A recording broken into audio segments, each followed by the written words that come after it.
Subscribe करें हमारे YouTube channel साधना gold को और पाएं वीडियोस सबसे पहले। बेल आइकन दबाना ना भूलें। गई बहुत थोड़ी बची नारायण अवचेत, काल चिरैया चुग रही निस दिन आयो खेत। गई बहुत थोड़ी सी बची, अब तो चेत मतलब अब तो जाग, अब भी नहीं जागा तो कब जागेगा भाई ये बताओ। मैया जी अभी भी मन भगवान में नहीं लगा तो कब तारीख बताओ, कब लगेगा भाई। सुबह निकल गई, दोपहर बीत गई, शाम बीत गई। अब देखो शाम भी बीती जा रही है। सुबह दिया मत जलाओ, दोपहर को दिया मत जलाओ, पर शाम को तो दिया जलाना ही पड़ता है। शाम को दिया जलाएंगे जो घर में प्रकाश होगा। उसी प्रकार लड़कपन बीत गया मतलब सुबह बीत गई, आपके जीवन की सुबह गई। दोपहर बीत गई मतलब आपके जीवन की जवानी गई, मतलब दोपहर बीत गई। जवानी गई मतलब दोपहर बीत गई, जवानी दोपहर है।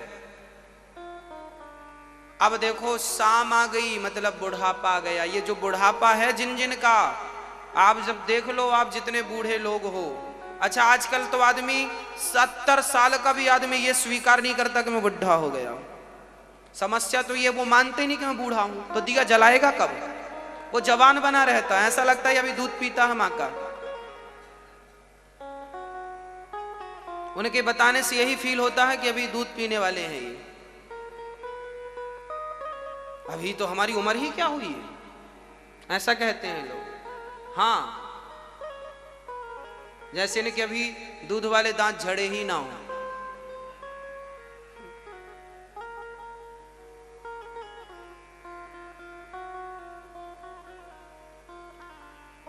मैं आपको बताऊं बुढ़ापा कब से, 50 साल के हो गए मतलब बुढ़ा हो गया व्यक्ति, माने ना माने। 50 साल की जिसकी एज है, आज मैं बुढ़ापे की एज डिक्लेयर कर रहा हूं। 50 साल के आप हो गए, जिसकी एज 50 पार हो गई, बस 51 52 जाओ मतलब वन की तरफ इशारा है।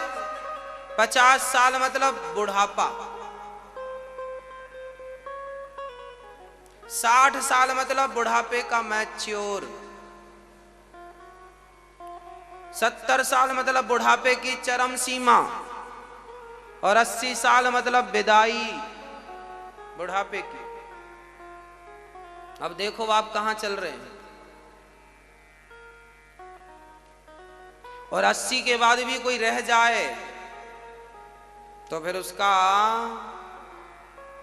हमारे यहां कहावत कहते हैं, बहु जीना बहु जोतना क्यों ना मुसीबत होए। बहु जीना मतलब बहुत जिंदा रहना भी गलत है, और बहुत जोतना, पहले के जमाने में जिसकी ज्यादा खेती होती थी ना वो ज्यादा परेशान होता था। अब बैल से जुताई होती थी, अब बैल कहाँ ढूंढे। 4 बैल लगाए तो भी 1 एकड़ जुत पाता था, 2 एकड़ दिन भर में जुत पाता था, बुवाई 2 एकड़ की। तो बहु जोतना, अब ज्यादा बैल, भैया अपने बैल दे दो हमें, हमें हर दे दो तो हम जोत लें। तो मजदूर भी नहीं मिलते, और मिलते भी तो बैल नहीं मिलते हो। तो फिर वो कितना, किसी की 50 एकड़ जमीन होती थी तो वो केवल टाइम पे, भाई सीजन होता है ना बुवाई का, इस टाइम पे यदि तुमने बो दिया तो ठीक है। उस जमाने में तो मोटर मशीन भी नहीं होती थी कि भाई पानी सींच के फिर कर लो। तो वो 2-3 दिन की मिलती थी, 2-3 दिन का टाइम मिलता था, उसमें तुमने जितना जोत लिया बस वो तुम्हारा। बाकी जमीन तो 100 एकड़ थी लोगों की, पर जोत पाते थे 10 एकड़ 15 एकड़। तो बहु जीना, कोई 80 साल के बाद जिंदा हो, 90 साल के बाद, अब घुटनों से चला नहीं जा रहा है। हाँ अब हाथ पांव काम कर नहीं रहे हैं, अब हाथ भी काम नहीं कर रहे हैं, पांव भी काम नहीं कर रहे हैं, अब फिर भी जिंदा है। तो ये जिंदा तो ये तो मरने से कम खतरनाक है क्या? अब बताओ। आदमी रोता है बुढ़ापे में, जब दर्द होता है घुटनों में, कमर में। बहुत बुढ़ापा बहुत दर्दनाक होता है, सबका ही होता है, बुढ़ापा होता ही है। तो बुढ़ापे का ये भयंकर वाला कष्ट किसी को ना मिले, भगवान करें। इसलिए लोग यही कहते हैं कि हम चलते फिरते चले जाएं। इसलिए कहा गया है कि ज्यादा जिंदा रहना भी अच्छी बात नहीं। 80 के बाद तो अपनी मर्जी से विदा हो जाओ। मर्जी से मतलब तीर्थ यात्रा पे निकल जाओ, विदा होने का ये अर्थ है। ये नहीं कि फांसी पे लटक जाओ। आप लोग ये समझे क्या?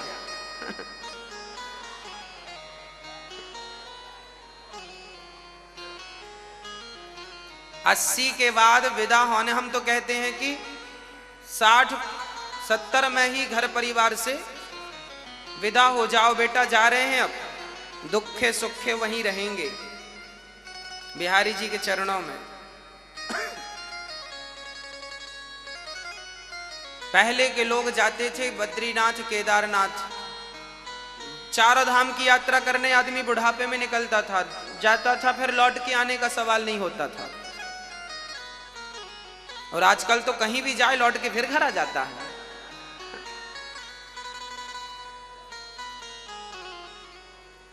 पचास साल के आप हैं, मतलब आप बूढ़े हैं, तो देखो लड़कपन है सुबह, जवानी है दोपहर, और बुढ़ापा है शाम।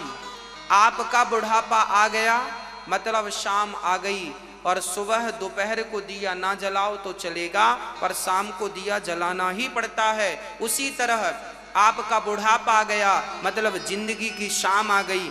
अब तो भक्ति का दिया जलाओ, अब तो प्रेम का दिया जलाओ। अब नहीं जलाओगे तो फिर कब जलाओगे? अब थोड़ी फिर से जवान होगे, अब थोड़ी फिर से मौका मिलेगा। ये मौका मिला है, अब उसका उपयोग करना है या दुरुपयोग करना है, मर्जी आपकी। हाँ, एक संत जी कह रहे थे, यह अवसर फिर नहीं मिलने का, सत्संग करो सत्संग करो। यह अवसर फिर नहीं मिलने का, सत्संग करो सत्संग करो। यह वक्त नहीं फिर हिलने का, सत्संग करो सत्संग करो। यह अवसर फिर नहीं मिलने का, सत्संग करो सत्संग करो। यह अवसर मिला है, अब मिलेगा इसका भरोसा नहीं है। इसलिए सत्संग करो सत्संग करो, सत्संग करो सत्संग करो। स्वीकार कर लो, मन को किसी भी तरह से भगवान के श्री चरणों में लगा दो। जवानी में लगाओ, बुढ़ापे में लगाओ, बस लगाओ मन को भगवान में।